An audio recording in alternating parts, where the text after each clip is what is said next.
please come on the stage. Secondly, I would request Sergey Renasar, a distinguished Indian film, television and theatre actor, born into Kashmir family in Srinagar and an alumnus of National School of Drama.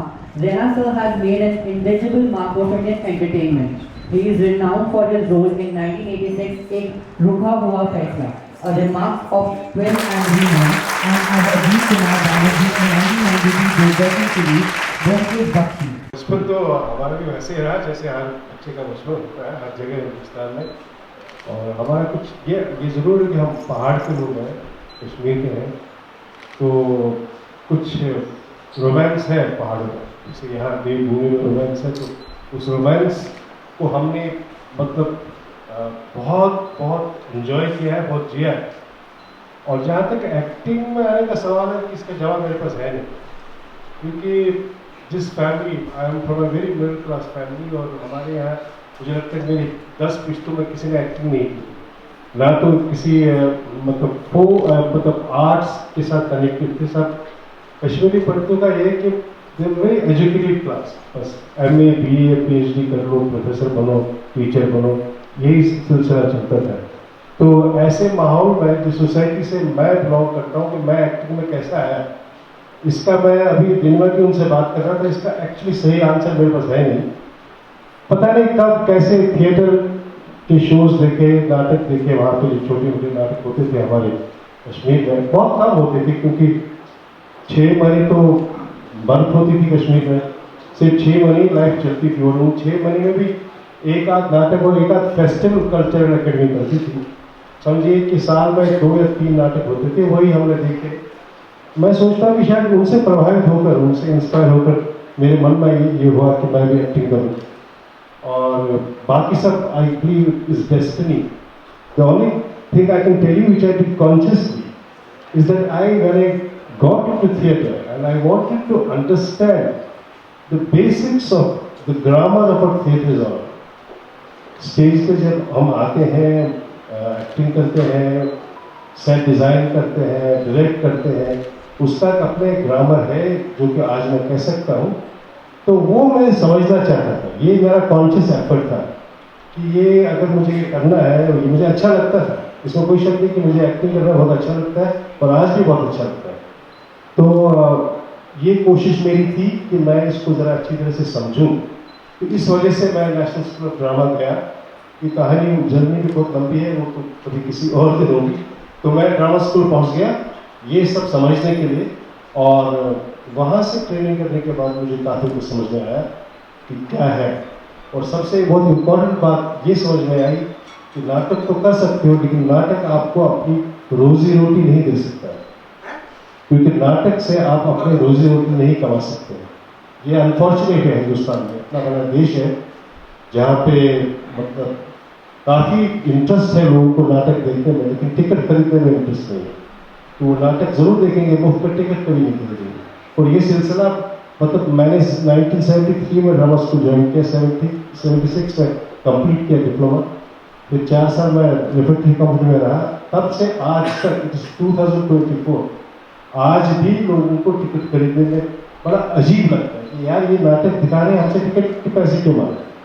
तो उस चक्कर में क्या हुआ कि एक natural एक मेरा जो मूवमेंट था towards films and television, and that is the history. अब मैं टेलीविजन भी करता हूँ, फिल्म नाटक तो करता ही रहता हूँ। लेकिन एक बात मैं कहना चाहता हूँ कि नाटक जब मैंने शुरू किया तब से आज तक हमारे विराज जी के साथ हम एक थिएटर ग्रुप चला रहे हैं, सुरने theatre and folk arts foundation Bombay में। 42 ईयर्स से हम लगातार एक साथ काम कर रहे हैं। तो इन सारे सालों में एक दिन भी मैंने थिएटर को छोड़ा नहीं। बाकी सारी चीज़ें की हैं, लेकिन थिएटर को भी छोड़ा नहीं, और आज भी करते हैं। अब यहाँ से जाएंगे तो जयपुर जा रहे हैं, हमारा शो है। तो ये मुझे लगता है कि this is a big satisfaction for me कि जो काम मैं करना चाहता था, जिस काम में मेरी दिलचस्पी थी, वो काम मैं आज भी कर रहा हूँ। Thank you. First of all आप सबका बहुत नमस्कार। और इसका पूरी जिम्मेदारी इनकी है, इसलिए इन्होंने माफ़ी मांगी, बड़ा अच्छा किया, क्योंकि हम 1 घंटे पहले से तैयार थे। I am so happy to see my women audience आप लोग सब बैठे तो हमें हिम्मत आ गई। तो मुझे पता नहीं क्या पूछने वाले हैं, पर हमारे आपकी गुफ्तगू किसी और दिन और तरीके से दर्शात करते हैं। क्या पूछेंगे? पूछना ये है कि शुरू से, इससे तो लगता है कि शुरू से घर में माहौल ऐसा था कि मतलब जो जहाँ जैसा जिंदगी जीना चाहता है उनको वो आज़ादी है, क्योंकि रमा जी खूब खोल के दूरदर्शन में बहुत सारे काम किए। आप सिर्फ अभिनय नहीं, फोक इंडियन फोक सॉन्ग का जो है पर्टिकुलर राजस्थानी फोक सॉन्ग को आपको तो आपने बिल्कुल अलग ऊंचाई पे लेके गए हैं जी बिल्कुल।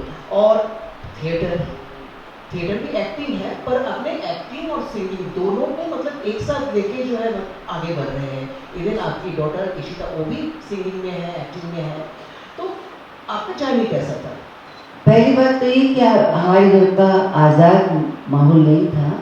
I am from a middle class family, और उस ज़माने में करियर चुनने की आज़ादी में कह रहे हो? नहीं, इतनी आसानी से भी नहीं हुआ।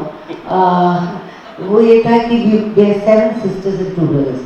सबसे पहली बात मैं बहुत डिटेल में इसलिए नहीं बताऊंगी कि पेंगुइन से मेरी किताब जो है वो नवंबर में आ गई, और ये मेरी आखिरी इच्छा है कि आप लोग मेरी ज़िंदगी को पढ़ें, क्योंकि इसमें बहुत बहुत इंटरेस्टिंग जो पड़ाव आते हैं। मेरा फर्स्ट एल्बम बंजारन था, तो सो यू कैन अंडरस्टैंड कि जो नोमैडिक लाइफ रही है, theatre, music, folk music, film, writing, adaptation जो भी है, तो इसकी पहला कारण ये कि छोटी जगह में जैसे देहरादून भी है, आपको जब बाहर जाने का ज़्यादा मौका नहीं मिलता है, और तो आप अपने आप को एक्सप्रेस करना चाहते हैं। आज़ादी ये थी कि माँ बाप ने सोचने की मनाही नहीं दी उस समय के लिए। डेफिनेटली वी आर ग्रेटफुल कि उन्होंने सबको पढ़ाया, कोई बीए था, कोई एमए था, और पर ये बंदिश ज़रूर थी कि आप सिस्टम से बाहर नहीं निकल सकते। मतलब एनएसटी जाना, तो एनएसटी जाना, I have done short term course as you know, तो उसके लिए छोटी जैसे नाटक हमने करना शुरू किया, तो हमेशा मेरी माँ ने कहा है कि कला को दाल में नमक की तरह से यूज़ करना, उससे ज़्यादा नहीं। और ये तुम्हारी दाल रोटी नहीं है। फिर बाद में जब ये प्रोफेशन बन गया तो मैंने कहा ये मेरी दाल रोटी है। तो तब तक जब तक नमक था तब तक उनको उतनी ही आज़ादी थी कि बस थिएटर कर लो, स्कूल में कर लो, कॉलेज में कर लो, यू नो। पर जब आप रास्ता चुनते हैं, अपने आप डिटर्मिनेशन होता है, एक्सप्रेस करना चाहते हैं, तो एक दरवाज़ा खुलता है तो दूसरा भी खुलता है। और उन्हीं सब चीज़ों को आप जिंदगी में पढ़ेंगे कि एक औरत को कभी भी अपनी इच्छाओं को मारना नहीं चाहिए। मुझे वैसी आज़ादी नहीं चाहिए कि आपका जो माइक है इधर उधर हिल रहा है, क्यों, क्या हो गया? तो मेरे आने के पहले लो। हेलो, हाँ ठीक है।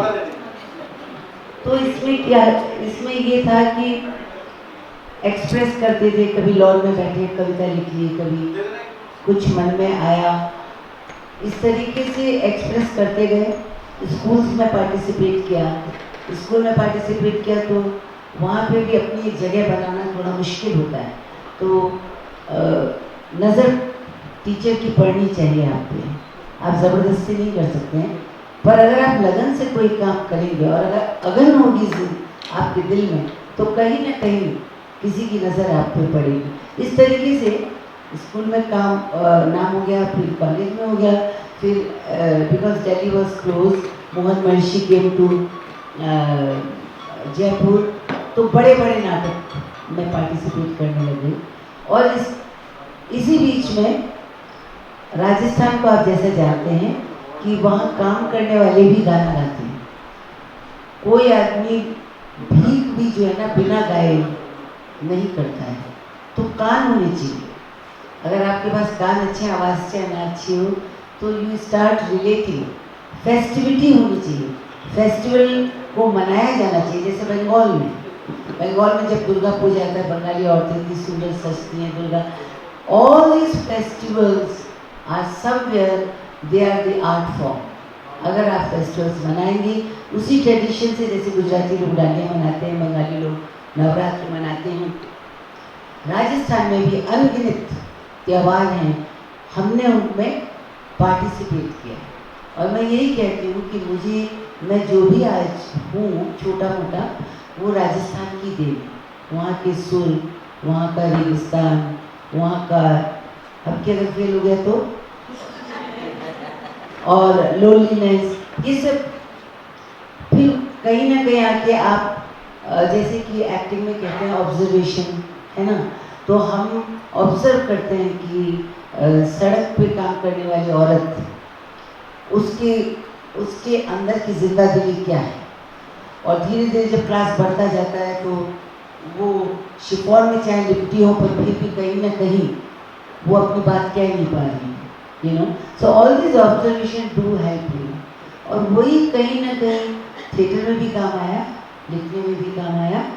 और फिर श्याम बाबू मिल गए, श्याम बेनेगल साहब, उनके साथ आप इतना सा भी रोल करेंगे तो भी आपको जिंदगी क्या है, लोग क्या है, भारतवर्ष क्या है, वो सब आपको एक मेच्योरिटी देता है। वो मुझे मिला, इससे ज़्यादा तो और कुछ नहीं। श्याम बाबू का नाम आपने ले चुके हैं, फिल्मों में आना कैसे हुआ? ऐसे ही हुआ कि ये तो मैंने माना नहीं था, वो दौर पता है कौन सा था, जया भादुरी जी का, शबाना का, स्मिता पाटिल का। तो एक मन में लगता था कि अब शीशा देख के मतलब ये लगता था ये ग्लैमरस शक्ल तो है, तो ये स्टार तो बन नहीं सकती। बहुत खूबसूरत है। Thank you. ये बात बाद में भी कह लेना। तो मैं ये बता रही थी कि उसमें ये था कि साधारण फेस होने के बावजूद अगर आपकी आंखें एक्सप्रेसिव हैं, अगर आपकी आवाज़ में एक्सप्रेशन है, तो शायद कहीं ना कहीं श्याम बेनेगल जैसा आदमी वहाँ तक पहुँच गए ना, तो शायद ज़िंदगी में आपको एक और मंजिल मिल सकती है। क्योंकि उन्होंने कभी किसी ऐसी हीरोइन को नहीं लिया जो बहुत खूबसूरत हो, जो बहुत एलिगेंट हो। वो शबाना पे नज़र पड़ी, स्मिता पाटिल, बाद में देख लीजिए रेपेट्री सब, Alina Gupta, Anita, you name it, और वो सब वहीं से निकले। और सब एमनेस्टी का भी दौर उस समय ऐसा था कि ये लोग उधर से दिल्ली से आए, ऑल पंकज कपूर, शीला मजूमदार, और उनकी नज़र बहुत तेज थी। तो एंड जो कम्युनिटी आई थी एनएसडी से, जो आर्टिस्टों का एक सैलाब आया था, उसमें धीरे से जयपुर भी घुस गया, अभी Rajasthan, and I felt very comfortable with them, क्योंकि सब अपनी बिरादरी थी ना, तो कोई कॉम्प्लेक्स हो ही नहीं सकता है कि she is a star and she is not a star. Starism Shyam Benegal के यहाँ कभी जिंदगी में रहा नहीं। एक ही साथ पहला सफ़र जो था वो, फिर मैं कहूँगी कि मुझे रोकना पड़ेगा, how will you buy my book, so Penguin has asked me not to talk too much. नहीं, ये तो ट्रेलर है, बुक तो पढ़ेगा तभी सब जानेंगे। So anyway, so life has been kind to me, और दरवाजे खुलते गए। जैसे कि अगर आप पूछेंगे गायिका, तो मैंने गायिका अपने को सोचा ही नहीं। मैंने ज़िंदगी में टेबल बजाई, टेबल पे गाया, और अपने शौक के लिए गाती थी। पर जब श्याम बाबू की मंडी हमने करी, तो सबको एक ही बस में बैठा करके, उसमें के रहना भी थे, अन्नू भी था, अन्नू कपूर, ये सब लोग थे। अब 2 घंटे की जर्नी में आदमी बोर हो जाता है। तो आज जिस अन्नू कपूर की आप इतनी इज्जत करते हैं, वही हमको अंताक्षरी खिलाता था। उसी से today it is his profession, he is earn millions, वो सबको खिला ही रहा है, यू नो, सा से, माँ से, ढा से, एंड पीपल ऐसे नहीं। तो उसी में उनकी नज़र पड़ गई कि शबाना की एक्चुअली, कि मेरा फोक में मेरी रुचि है। शबाना खुद भी अच्छा गाती है।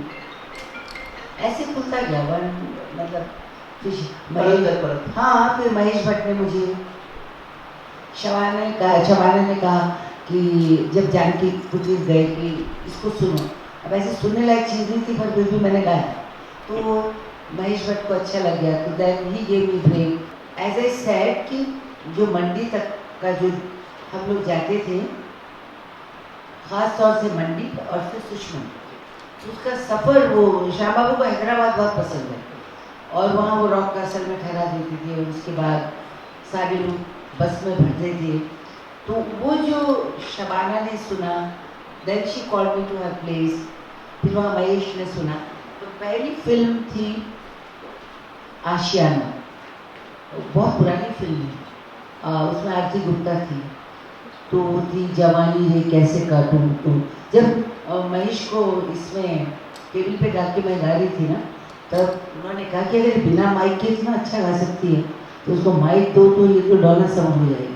Well, I didn't know who she was, you know, but he motivated me, तो मैंने वो गाना उनके लिए गाया। कौन सा गाना ये मतलब सुना नहीं आपने? नहीं अभी क्लेवर थोड़ा सा एक लाइन एक लाइन। अच्छा आप लोग सुने हैं कि नहीं ये गाना? आई टेल यू व्हाट, ये तो किताब में नहीं है। अभी क्या था, ही इज वेरी क्लेवर। इसके पहले स्कूल में भेज दिया तो वहाँ पे बच्चों के लिए हो गया। मैं आपके लिए जाते जाते मैं आपके लिए कुछ कर दूंगी, आप खुश हो जाओगे, ठीक है ना? तो एनीवे जो भी ये गाना था, but then I did one programme, तो उसमें शो थीम उसका नाम था और थीम थी गाँव। तो मंजू सिंह हुआ करती थी, फिर रिमेंबर है ना? हाँ, Doordarshan, she was doing that programme. तो मंजू सिंह ने मुझे ये कहा कि हमारा ये जो प्रोग्राम है उस एक थीम होती है, उस थीम को लेकर तुम एंकर करना है। विनोद शर्मा एनएसडी के सीनियर, वो ही वॉज डायरेक्टर। तो उसमें उन्होंने मुझे कहा कि एक थीम होती, तो गांव था। तो मैंने सोचा ये एक एंकर, तो मैं एंकर तो हूँ नहीं, तो गांव आएगा तो why can't I connect the scenes with my songs. मैंने ना हर सीन को गा के कर दिया, बट अपॉर्चुनिटी नॉक्स। तो उसमें क्या था, सुभाष घई ने भी देख लिया वो प्रोग्राम और उमेश मेहरा ने भी देख लिया। तो मुझे अपने आप को मतलब दरवाजे खटखटाने ही नहीं पड़े, you know. And then suddenly they thought कि you must call. That's how I sang Deva number for which is unreleased with mister Bachchan and Umesh Mehra की जाल। वो मैंने उसमें ना केवल एक्ट किया बट गाया।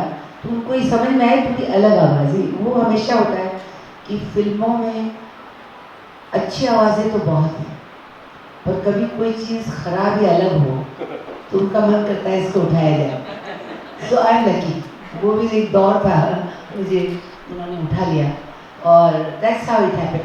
HMV की इसी जो अच्छे अच्छे सिंगर्स हैं हिंदुस्तान, आप रियलिटी शो देखते होंगे, माय गॉड क्या टैलेंट है हमारे हिंदुस्तान में। उनको ये मौका नहीं मिलता है कि वो रिकॉर्ड कंपनी में जाके रिकॉर्ड करें। और अब समय के साथ एक्सप्लॉयटेशन इतना बढ़ गया है, वो तो तब भी था पर अब तो और भी ज़्यादा हो गया कि बच्चे जो हैं वो उनको कहते हैं कि आप ही पैसा लाइए, आपका वीडियो बनाएंगे, आपके शो में से। इतने टैलेंटेड हैं वो लोग। मेरे टाइम पे क्या हुआ, खुद ही HMV आ गए and they said we want to cut a record video.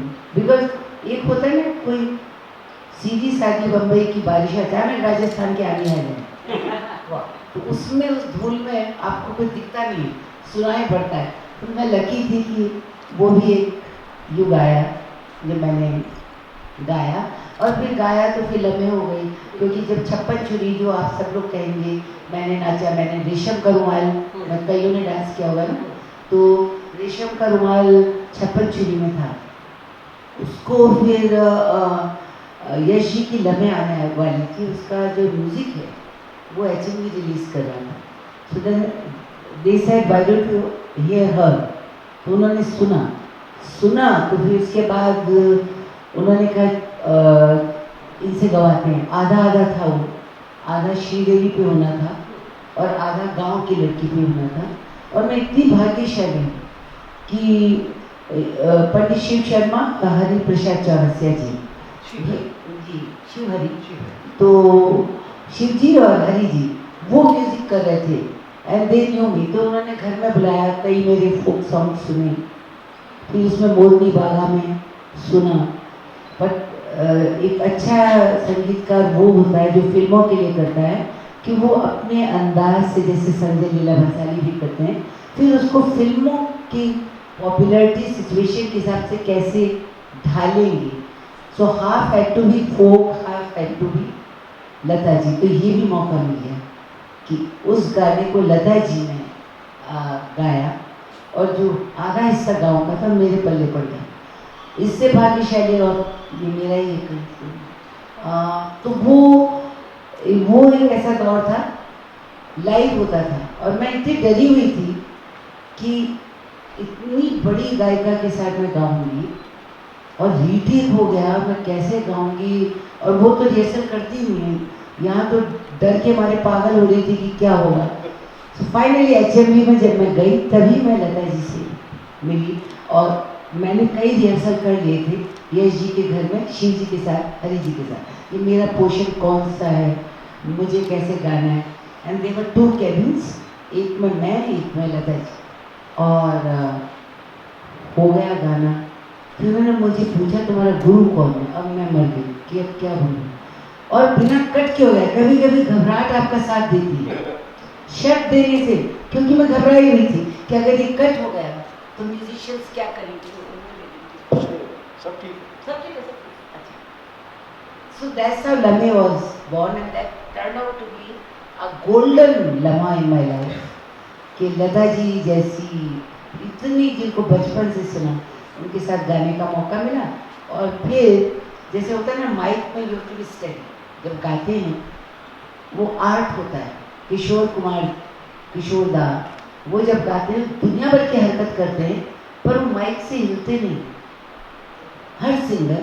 और मेरा कुछ उल्टा ही था, मैं इधर जा रही इधर, तो वो उन्होंने दमन साहब थे ना, सूद साहब ने 3 माइक रखी।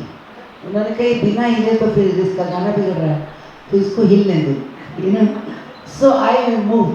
तो ये बात ना यश जी को जब पता पड़ी तो उन्होंने कहा कि ये लम्हे का गाना, जब मैं रिकॉर्ड कर रही थी ना, ही वॉज वॉचिंग, तो उन्होंने इन्हीं पे क्यों ना फिल्माया जाए। तो मैंने वो गाना फिर मुझको आ गया, और राजस्थान तो मेरी टेरिटरी है भाई, एक बार घुस गई तो फिर तो रात के मौसम में फिल्माया गया था धौरों पे, सेड्यूल्स इन जैसलमेर। और मुझे आज भी याद है, श्रीजीत साउथ की थी, 2-2 सेकंड में शॉल पहन रही थी, यू नो, और बच्चे थे फैंटास्टिक डांसर। तो टीलों पे भी पैर धंस जाते हैं ना उसमें, रेत में ठंडी रेत में, but it was I think magical moment for me to dance with her and to see a south Indian actress, इतनी मेहनत, आंखें उनकी चमकती हैं हिरनी की तरह, और वो उनके साथ डांस करने को मिला।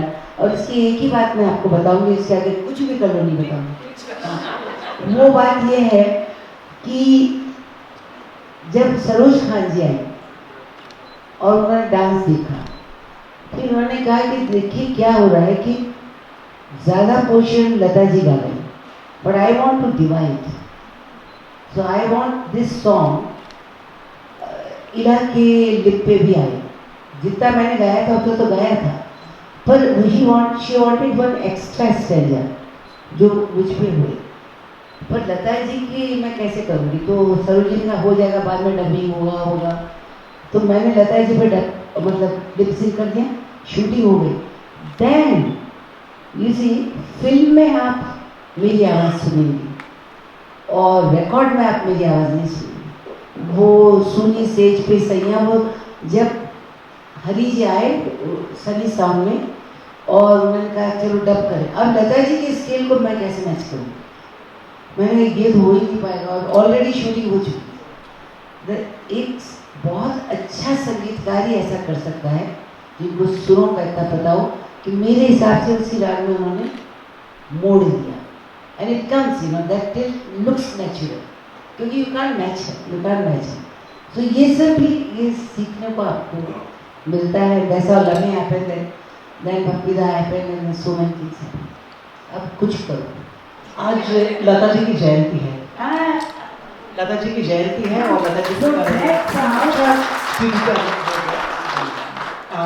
इला जी, आपने सुभाष भाई का नाम भी लिया है, आप उनकी फिल्म की वो गाना हम अगर जिक्र ना करें तो कैसे होगा, जिस गाने पे ये बहुत ठीक है, जिस गाने पे स्वयं महाश्वेता देवी ने नोबेल लिखा है, चोरी के पीछे क्या है, उन्होंने लिखा है, लिखा है चोरी के पीछे पीछे का एक कविता लिखा हुआ है उसके ऊपर, मतलब सारे देश का नॉवेल लिखा है कि कविता लिखी? नॉवेल भी है जिसके गंगोर बोल के एक फिल्म बना है, और बाकायदा एक कविता है उनका, चोली के पीछे क्या है, सारे देश जानना चाहता है। तो वो चोली के पीछे इला रूम है। आपको ये जानना चाहिए कि इला के पीछे क्या है। बिल्कुल ये तो एक इंसिडेंट था, क्योंकि देखिए कमर्शियल फिल्म भी होती है, सिचुएशनल होती है। वहाँ पे पेट्रियोटिक गाने भी होते हैं, वहाँ पे रोमांस भी होता है, वहाँ अड्डा भी होता है। वहाँ हेलन जी ने कितने कैबरे किए और आशा जी ने कितने कैबरे गाए, और कितनी बार उनका आंचल चोली से नीचे ढलका। उस पर नजर नहीं गई, मेरी मोटी आवाज़ थी ना, तो सबने पकड़ लिया कि इसने चोली के पीछे गाया, चोली के पीछे गाया।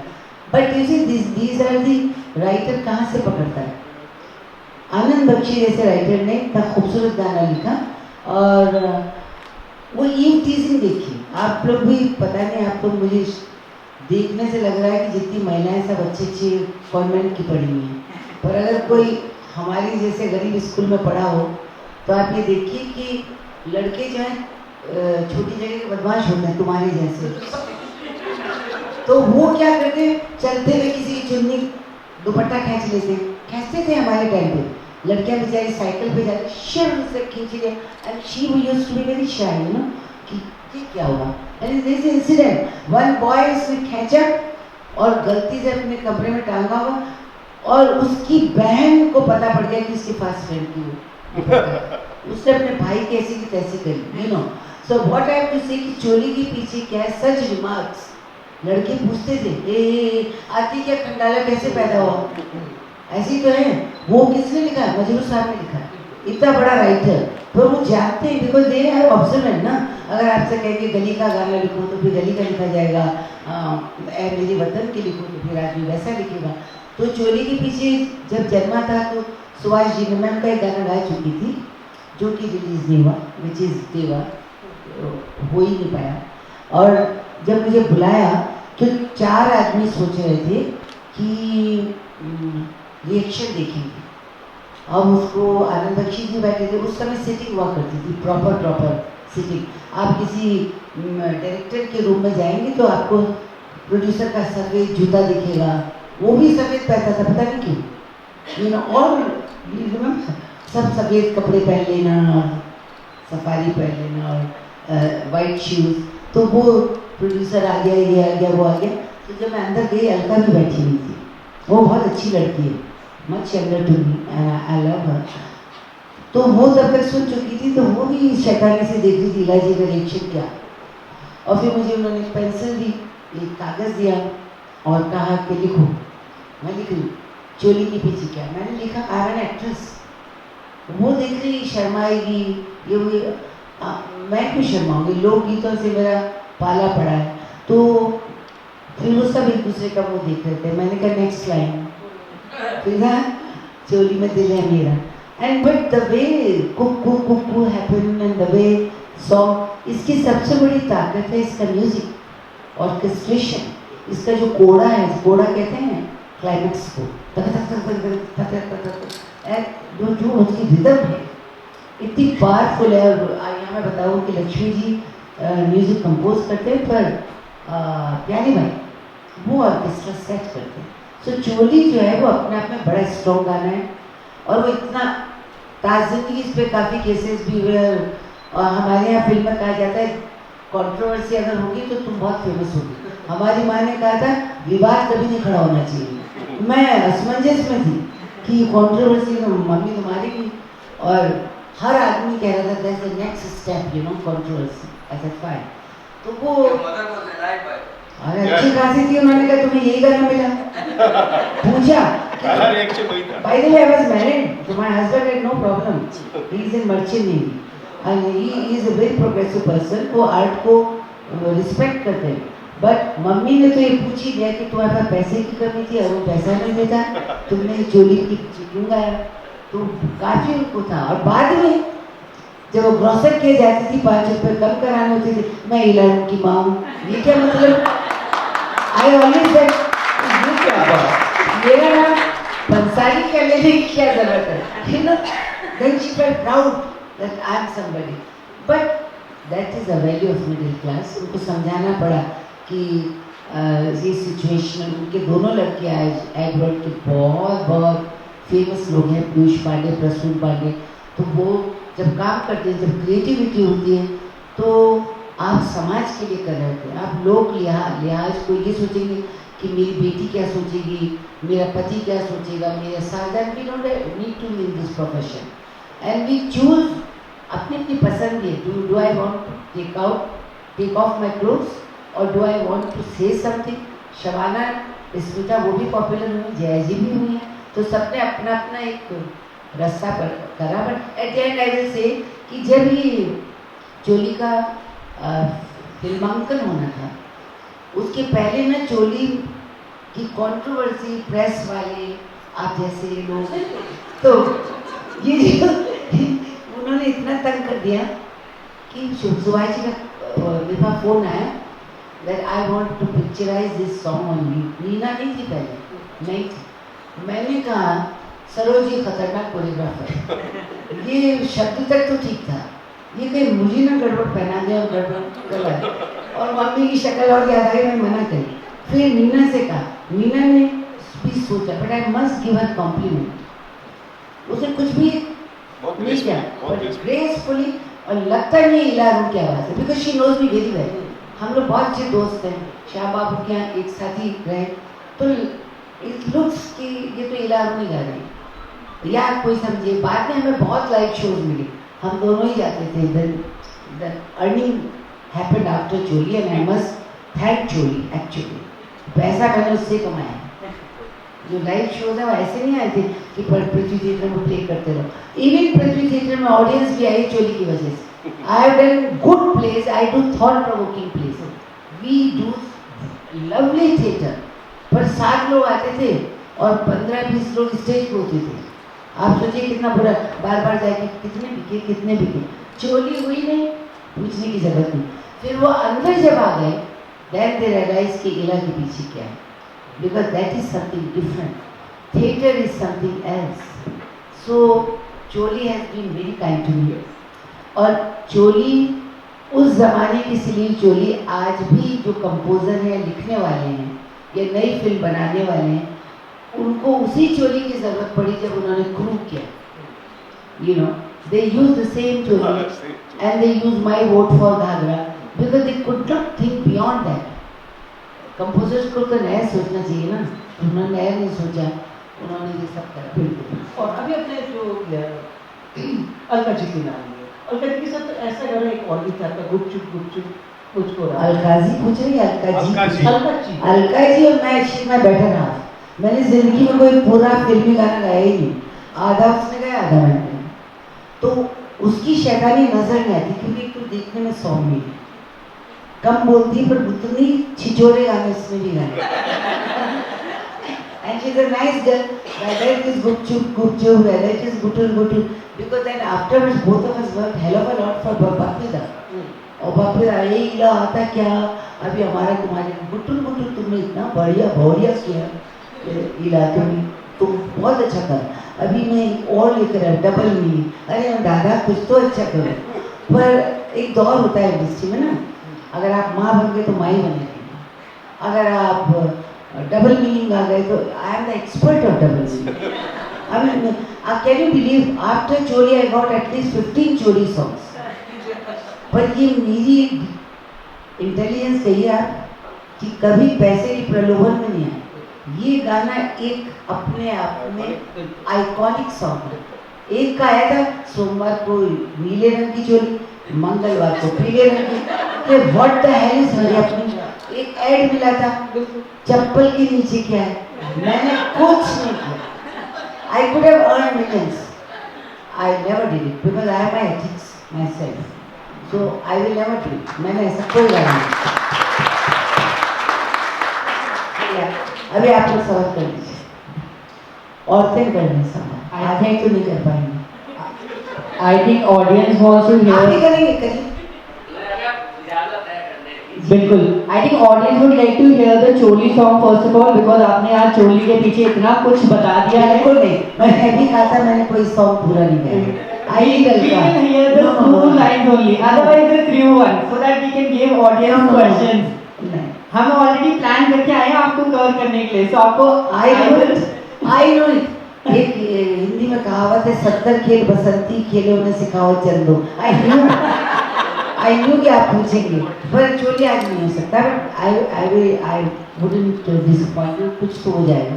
हाँ बताइए। श्योर। अच्छा, सिंगिंग और एक्टिंग के अलावा फिल्मों में कुछ आपने कह रही थी ना कि लिखा भी, जी वो क्या? नहीं, देखिए मैंने थिएटर में ज़्यादा लिखा, फिल्मों में मैंने पिघलता आसमान का गाना लिखा कल्याण जी भाई के लिए, और फिल्म मैंने चिल्ड्रन फिल्म सोसाइटी के लिए लिखी थी घेरा, that was on child marriage. Unfortunately वो ब्यूरोक्रेसी के घेरे में पड़ गई, बिकॉज दे somebody thought कि this is not the subject for the child, this is the subject. बाद में Balika Vadhu, it's the same script and same thought, वो चली, क्योंकि बच्चों का सब्जेक्ट अगर बच्चों के लिए नहीं बनाया गया, बच्चों को एहसास नहीं हो तो फायदा क्या। I have done couple of writings here and there, I have written another film for Tips, तो वो करती हूँ, but commercially I have not written any script, no script I have written. I have written couple of songs, even Gopi की film में भी मुझसे दोस्ती करोगे मैंने गाने लिखे भी थे और गाए भी थे, इस टाइप का। नैना साहब से सवाल एक कर सकता हूँ? हाँ 5 करिए, मुझे थोड़ा सा।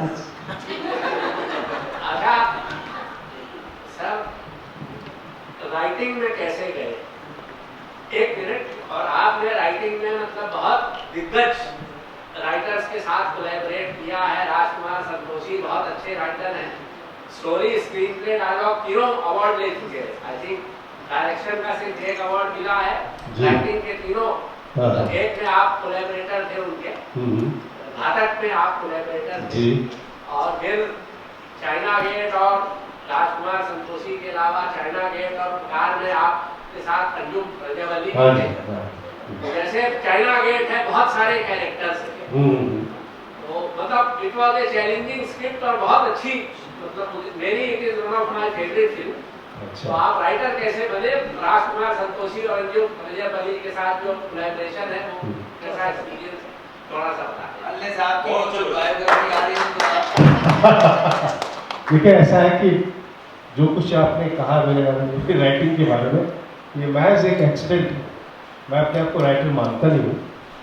क्या है कि राजकुमार संतोषी, जब मैंने फिल्म विजेता की, जो गोविंद महलानी साहब ने डायरेक्ट की थी, विजेता, उस वक्त राजकुमार संतोषी उनके चीफ असिस्टेंट डायरेक्टर वहाँ पर, तो हमारी दोस्ती वहाँ से शुरू हुई राज जी के साथ। तो जब वो डायरेक्टर बने तो उनको मेरा सारा थिएटर का बैकग्राउंड मालूम था कि मैंने थिएटर में क्या किया है, कहाँ से आया हूँ, क्या करता हूँ, और बहुत प्लेस मेरे साथ डिस्कस करते थे।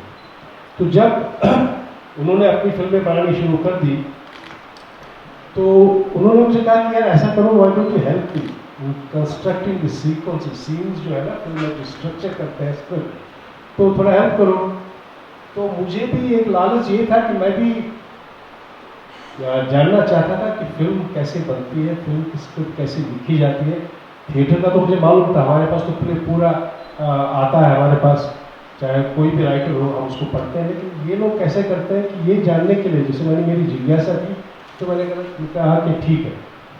और मुझे लगता है कि राज जी ये समझ गए थे कि मुझे स्ट्रक्चरिंग का सेंस है, बिकॉज मैंने काफ़ी कुछ प्लेस पढ़े, तो प्ले का रेफरेंसेस मैं उनको देता था।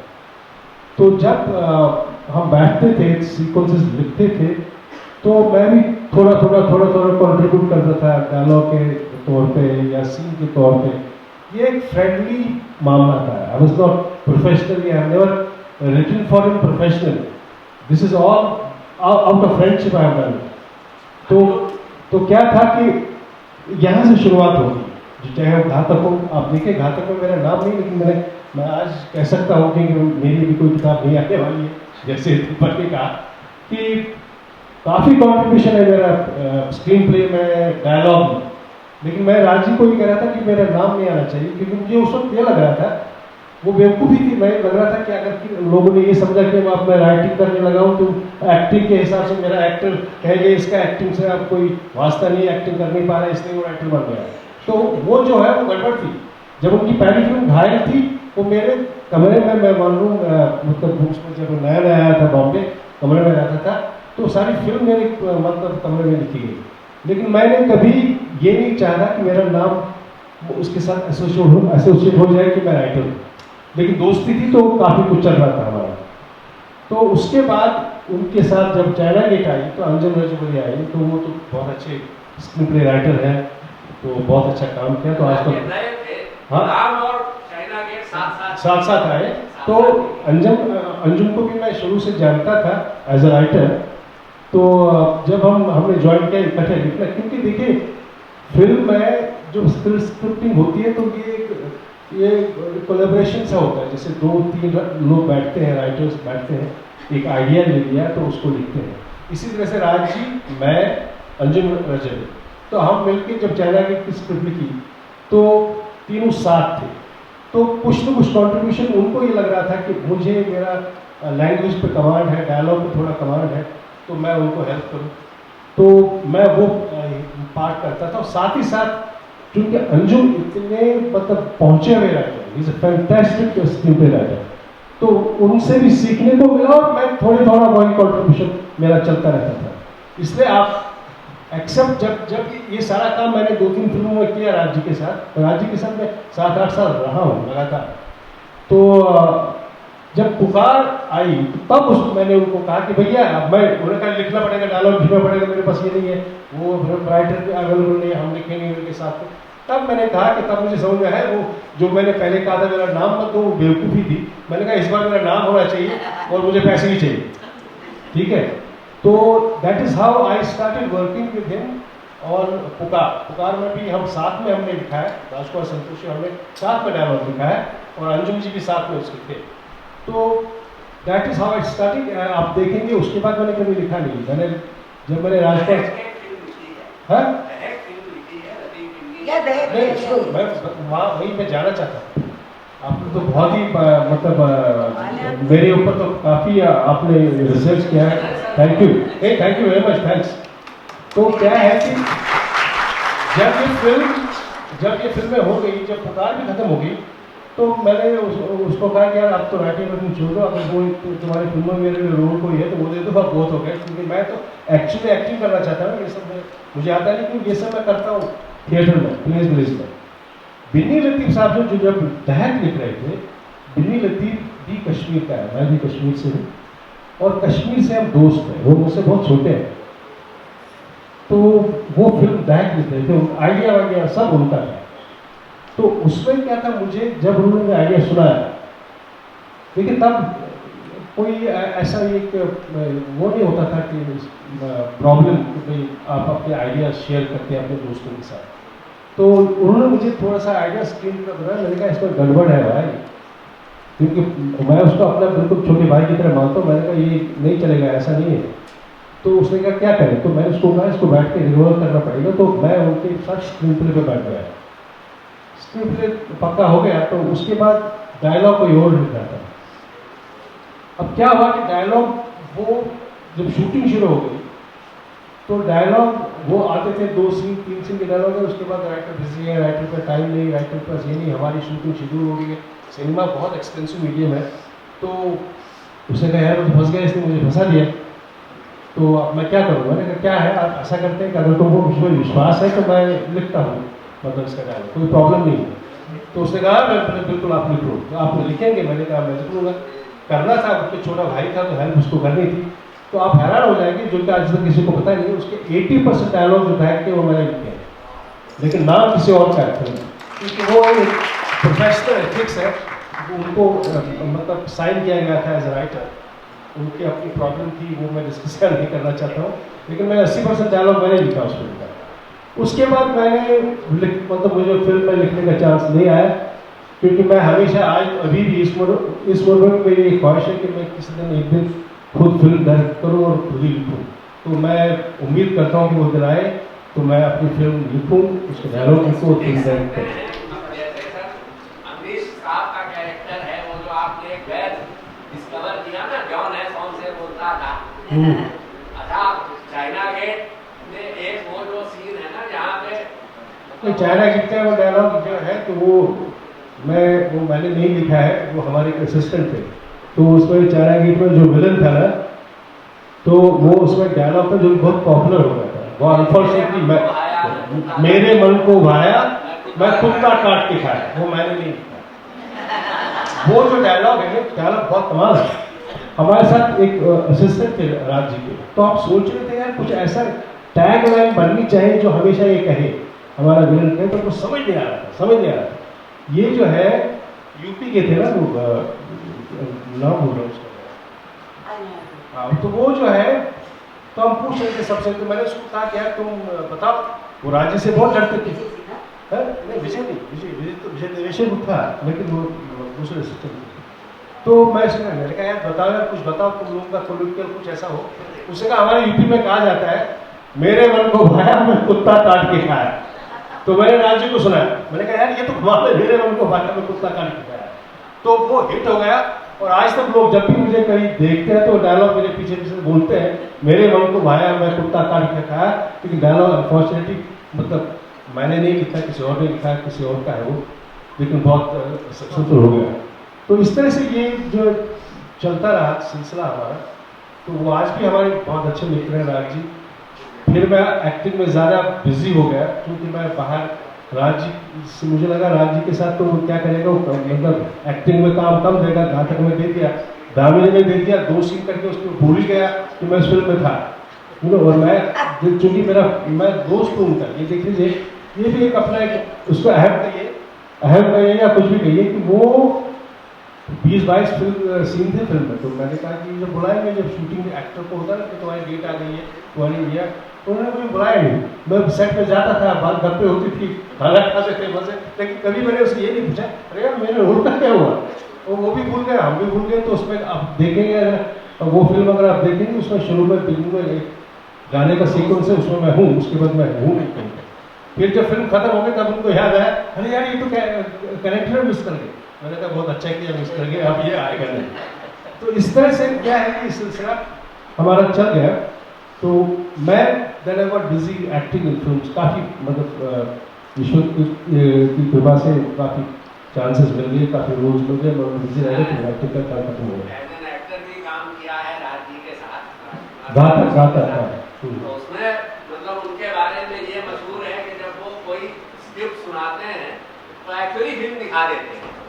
बिल्कुल सही बात है। मतलब वो सनी देओल को जब घायल की स्क्रिप्ट सुनाई थी तो साउंड इफेक्ट भी, कैमरा है, साथ में मैं घायल में था, अंदाज अपना मैं सब में था। उसी राजकुमार संतोषी, ये आप बिल्कुल सही बात कही आपने, ये ही इज अ फैंटास्टिक नरेटर।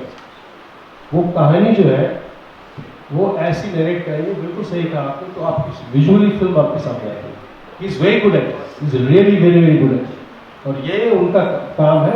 आप देख लीजिए 3-4 नेशनल अवार्ड दे चुके हैं उन्होंने। उनका अगर शेल्फ लाइफ देखिए आप, राजकुमार संतोषी की कैसी कैसी फिल्में उन्होंने बनाई है, और बहुत ही अच्छा है।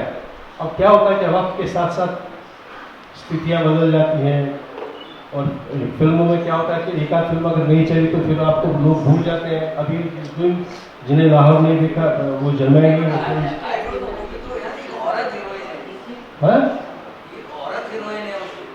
हाँ पता है, हाँ बता आप सनी देओल को कैसे रखा है।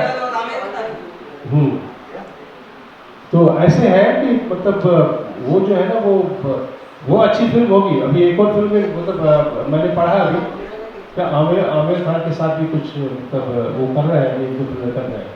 मैं दिल्ली से हरीश शर्मा हूँ। मैं असल में लेट आया यहाँ पर, मुझे पता नहीं, आपने मुझे बोला था कि आपकी बायोग्राफी आने वाली, तो आपने इंटरव्यू किया है नहीं किया, क्योंकि मैंने आपको आया कहा था कि मैं आपको कुछ पुराने फोटो आपको भेजूँगा, मैं नहीं भेज पाया आपसे, लेकिन मैं भेज दूँगा आपके लिए, जिसमें टाइम है नहीं आने को भेज दूँगा। तो अब तक आने वाली आपका। अच्छा जी, क्योंकि देखिए औरतें मुझे ऐसे सॉरी ऑल द वीमेन, आप इशारा तो करें, आपने एक सवाल नहीं पूछा, अगर आप पूछते तो मैं सवाल जवाब देती। इनके पास कितना रिसर्च था, आपने कुछ रिसर्च नहीं किया।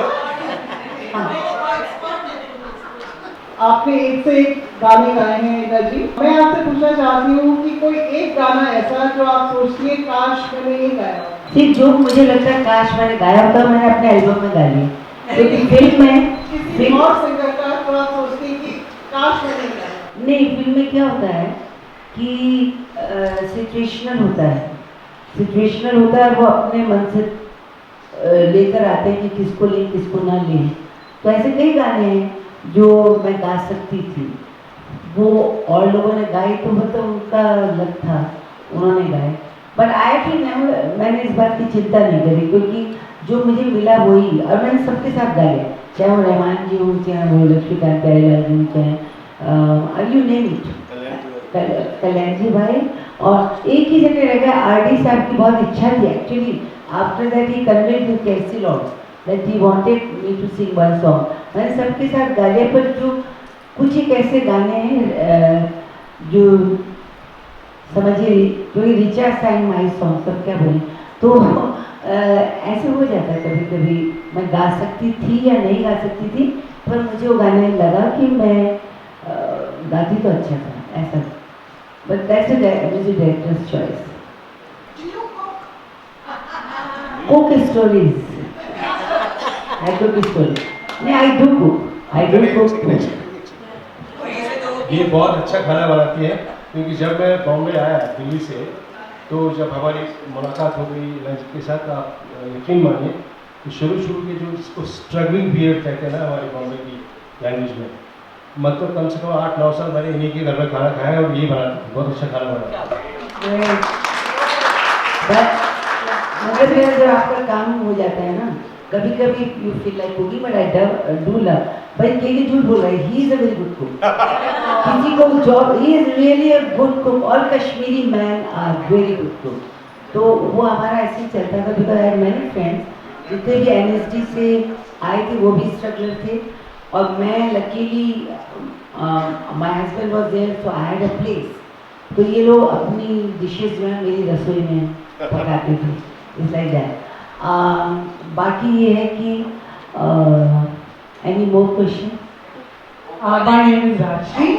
आई just want to ask you, घर का माहौल कैसा था? सिंगिंग ओरिएंटेड, नानी, दादी, मम्मा, everybody singing in the house and all that? नहीं, आई मस्ट टेल यू कि हमारे घर का जो वातावरण था वो बहुत aware, people used to read a lot, they used to discuss a lot, उनको गाने सुनने बहुत पसंद थे।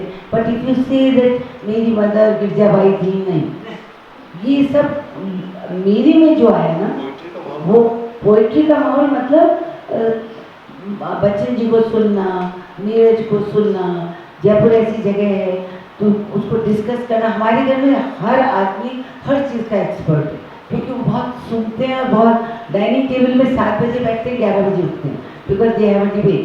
बट मुझे इसलिए आया कि जो हमारी बड़ी बहनें थी, as I told you, 7 sister, तो गांव से औरतें आती थी और वो लोग बहुत गाती थी। फिर राजस्थान में माहौल ऐसा था, तो कान अगर आपके हों तो सिंगिंग प्रोफेशनली, एक्सीडेंटली मेरी माई, but one my older sister who died, उनकी जल्दी डेथ हो गई। और उस ज़माने में मतलब समझिए बहुत ही पतली अच्छी मीठी आवाज़, उनको चांस मिलता है कि नहीं इसका मुझे डाउट है, क्योंकि मीठी आवाज़ें बहुत हैं हिंदुस्तान में, वो गाती बहुत अच्छा थी। मेरी जो खराश थी ना, उससे मुझे कुछ फ़ायदा होगा। So but she was a good singer, and mummy thought of it, हमारी मदर, कि वो कहती थी ना कि कला नमक की तरह होनी चाहिए। उन्होंने अपनी हर लड़की को ये जानते हुए क्यों चाहती थी सिस्टम में शादी हो, ब्राह्मणों में शादी, ये सब उनका चल रहा था, बट उन्होंने सब लड़कियों को कला संस्थान एक जयपुर में, किसी ने सितार सीखा, किसी ने क्लासिकल म्यूजिक सीखा, every daughter and the boys, then my brother used to represent Ranji trophy, Piyush Pandey, तो वो स्पोर्ट्समैन है। पर 5 लड़कियां, और घर में सुबह जो होती थी, कोई राग मालकोस गा रहा है, कोई ये गा रहा है। मेरी बड़ी sister, because she had music classical till BA final, even I है, वो मैंने सीखा, BA फाइनल तक था। किसी की मुल्तानी चॉइस राग है, किसी की राग दरबारी है। तो सुनने का जो शौक है, बड़े बड़े लोगों को सुनने का, कॉन्सर्ट में जाने का, सुर हमारे घर में रहा, तो हम एक सुरीली फैमिली थे, मतलब दैट वाज इट। हाँ हैं, अभी भी हैं, और that's how we are connected with all the fertility, चाहे वो राशिद भाई थे, चाहे वो गुलाम अली साहब फैमिली फ्रेंड है, ये सब लोग, क्योंकि इनको हम सुनते हैं और वो कहते भी कि इनको ये बहुत अच्छा सुनते हैं, मतलब कहाँ दाद दे दीजिए, और शायरी, लफ्ज, गायकी की कहीं ना कहीं माहौल में था. So that's how we got it. My name is Shalini Mehta and I'm from the advertising industry of Bombay. I've spent about 6 years there and I have met your brothers Piyush and Kasum Pandey and they're doing some excellent work and I'm so happy that I have met you today. I wanted, the first time I heard of Ila Arun was when I heard the song Bhagalojo Ghumyo. Was that your first song? That is the one song. आपने पूछ ही लिया तो मैंने आज actually वो जो school में ले गए थे, so they had it. I just tell you कि आफ्टर चोली जब मेरा एल्बम आया पर्सनल, सो मुझे मालूम था कि क्या वर्क, ये तो आपको जानना पड़ेगा क्या चीज़ वर्क करती क्या नहीं. But I am always, I try to say something. I celebrate women in my music, but on theatre I say something. हमारे सब नाटकों में ये है कि औरत की आवाज़ को, मैंने हेनरी गिब्सन के 5 प्लेस पर अडेप्ट किए, पर हमेशा औरत की बात कहनी चाहिए. तो दिल्ली शहर में घाघरो ऐसा हुआ कि मैं सोच रही थी एक दिन कि वो ईव टीजिंग का ज़माना चल रहा था कि अगर एक राजस्थानी लड़की को एक आदमी छेड़ता तो वो कैसे रिएक्ट करे. So believe me, that was, now everybody is talking yo yo wrap this and that. I did Delhi शहर में मारवाड़ी का पहला रैप. तो वो हुआ ऐसा कि मैंने सोचा, क्योंकि आई एम एन एक्टर, तो मैं अपने गाने में विजुलाइज ज़्यादा पहले, आई मीन ये भी आइसोलेशन में नहीं लिखती हूँ, सोच लेती हूँ कि क्या सिचुएशन होगी, चाहे वो गाना फिल्म आया ना जाए. तो वो मैं सोचा कि एक मंत्री का लड़का है और वो उसने एक लड़की को राजस्थान में खड़ी है और खीरा खा रही ककड़ी और उसने उसको छेड़ा. तो मैंने ऐसे उसको बनाया था. थी मैं खेत में खड़ी खा रही थी ककड़ी, यूँ खिला पकड़ी जो हमारी माँ पकड़ी, मैंने गुस्सा गाना आया, उन्हें मारी लकड़ी, उन्हें क्या देता है मुझे यहाँ घुमाई चुकी, क्यों अकड़ी, क्यों मारी लकड़ी, बोली मैं सुन और लाल पकड़ी थी, मैं खेत में खड़ी खा रही थी ककड़ी, तूने बाँ पकड़ी, मैंने मारी लकड़ी. So that's how Dadar personality काय हुए फिर काय आला दिल्ली शहर में मारो घाघरो घूमियो ए घूमियो ए घूमियो ए घूमियो ए घूमियो ओए सब मर गए मारो घाघरो घूमियो ए घूमियो ए घूमियो ए घूमियो ए घूमियो. थी मैं खेत में खड़ी खा रही थी ककड़ी, उनकी लाल पकड़ी, तुम्हारी बाँ पकड़ी, मैंने गुस्सा बनाया, मैंने मारी लकड़ी, उन्हें मूछा घुमाई, मैंने आंखें दिखाई, तुम क्या बोली है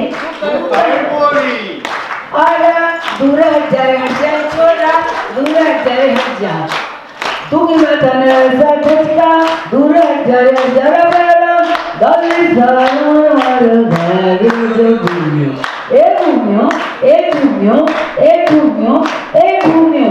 and you know what happens, इसके बाद पुलिस आती है, प्रेस वाले आते हैं, चीटी बजाते आते हैं, चीते कि मैं औरत हूँ, मेरा ये घाघरा वस्त्र नहीं, अस्त्र नहीं, वस्त्र है.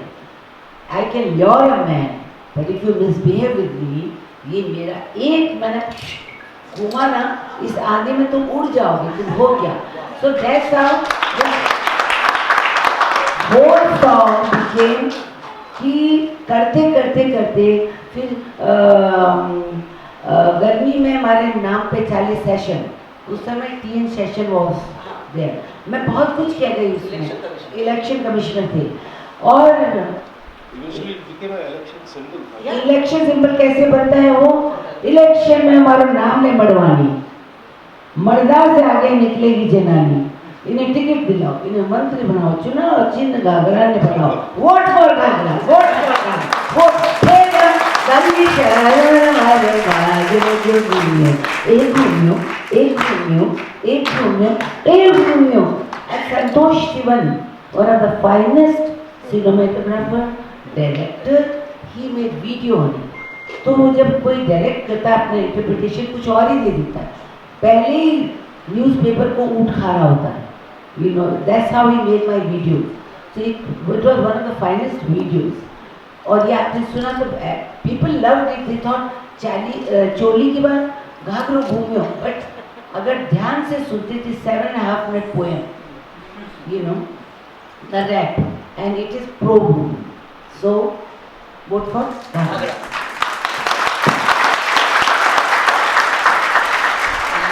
औरतें होती ना, and I am one of them. तो उनकी जो अंदर का जो यूथ है, उनका ऊँफ है, वो कभी मरता नहीं, है ना. हम कुछ भी करने में मिरर देखते हैं, तैयार होकर आते हैं. तो दिस सॉन्ग आई था, इसका वीडियो बना था, फरहान ने किया था, शी डायरेक्टेड.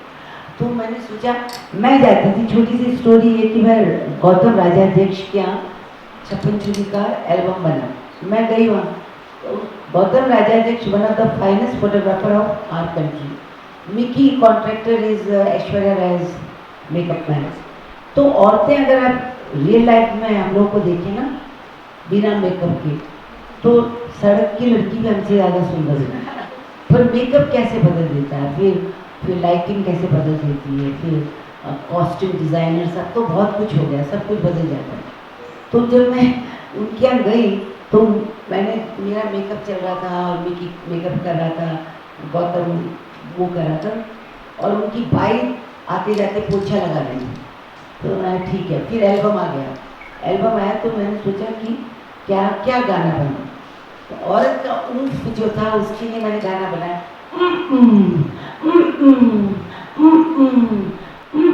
निगोड़ी कैसी जवानी है, जो बात सुने ना मेरी निगोड़ी. निगोड़ी कैसी जवानी है, जो बात सुने ना मेरी निगोड़ी. बड़ी मस्तानी है, जो बात सुने ना मेरी. मैं रुक रुक रुक रुक कहती हूँ, ये आगे आगे चलती है. तेरे हाथ में सैया जब देखो, बिन बात की यूँ तुम चलती है. निगोड़ी बड़ी दीवानी है, ये बात सुने ना मेरी निगोड़ी. एंड ऐसे चलता है. इसका जो ये बहुत हिट गाना रहा. जब इसका वीडियो बना तो मुझसे अशोक मेहता ने पूछा कहानी क्या हो. तो मुझे गौतम राजाध्यक्ष की बाई याद आ गई. मैंने कहा ऐसा बनाइए, 4 मॉडल लाइए, 4 मॉडल, एक डायरेक्टर लाइए, और मैं बाई बन गई. एक बाई ये सोचती कि ऑर्डिनरी औरत को कितना सुंदर ये बना दे. Why can't I be this woman? So the whole song, ऊँफ का जो गाना है उसने फिर मैं बाई बनी. आप देखिएगा, you go and download today from YouTube. और I am the बाई. मैं सोचती हूँ और फटाक से कि मैं अगर मॉडल होती कैसे होती, मुझे अगर फोटोग्राफ करती कैसे. तो वुमन शुड नॉट, ऊँफ को आप डेरिवेटिव मत समझिए, जवानी को आप ये मत सोचिए कि मैंने क्या गा दिया. गाया नहीं. अंदर जो आपका यूथ है हमेशा बबल, उसको हमेशा जिंदा रहना चाहिए. And that's how you can be a brave woman. So you can take the Thank you so much, Mark. Now we will be going into presentation as we are about to go over the closing of the event itself. I will request our director, as Jenny Ma'am, to the relevant Anuj K. Peter.